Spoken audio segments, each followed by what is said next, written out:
So my old friend Donald was up here yesterday, decided to give a speech over at a high school. And as usual, it's probably about a 90-minute speech.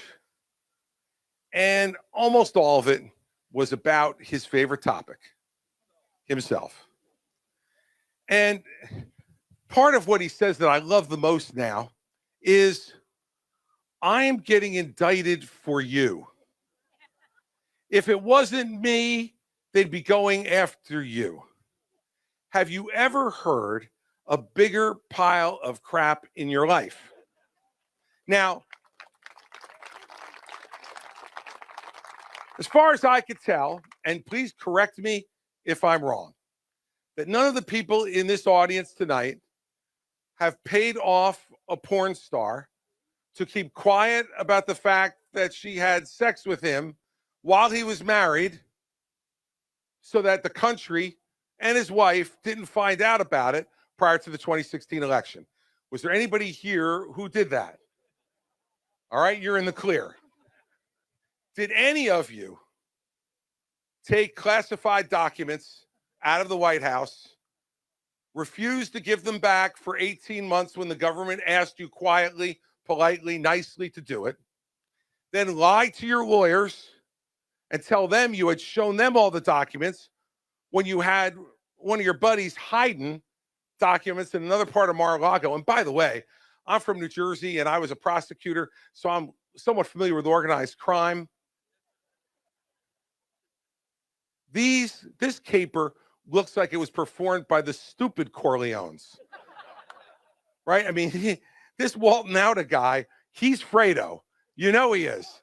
Running around with the boxes, hiding them in other places. Then you send Fredo down to eliminate the hard drive on the security cameras. Poor Fredo. Now he's charged too, but none of you were involved in that either. Lying to the government, obstructing justice, hiding the documents. None of you are involved in that. I want to make sure. All right, none of you are involved in that. Okay. Now, did any of you invite people to Washington, D.C. on January 6th, tell them it was going to be wild, then give a speech in front of them, in front of the White House, saying the election had been stolen when you knew it hadn't? Did you then tell them that Mike Pence could reverse the election if he only had the guts to do it, even though you know there's no way a vice president can reverse an election result? Did you then tell them, any of you, that you would march up to Capitol Hill with them? No, Donald Trump did that. And of course, in typical Donald Trump fashion, he didn't go. You remember that line in the speech? Let's march up to Capitol Hill and I'll go with you. Let me tell you something. I've known him for 22 years. If there's a risk that he will break a fingernail, he's not taking that risk. Gets his manicures done perfectly and doesn't want to break one of those nails. So he went back to the safety of the White House and then sat in the dining room outside the Oval Office and watched people destroy the United States Capitol.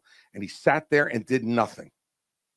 And when Kevin McCarthy called him and begged him to get on TV and ask the people to leave, he said, you know what, Kevin? They're just more upset about the stolen election than you are. I don't think any of you participated in that.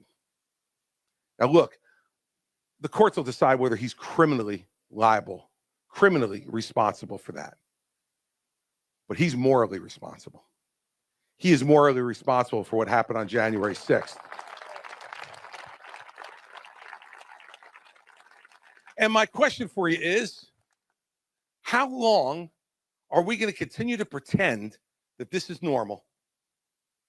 How long are we going to continue to make excuses for him? Excuses. Because that's what he wants you to do. Everything is an excuse. Poor him. He's being picked on. The poor New York City billionaire.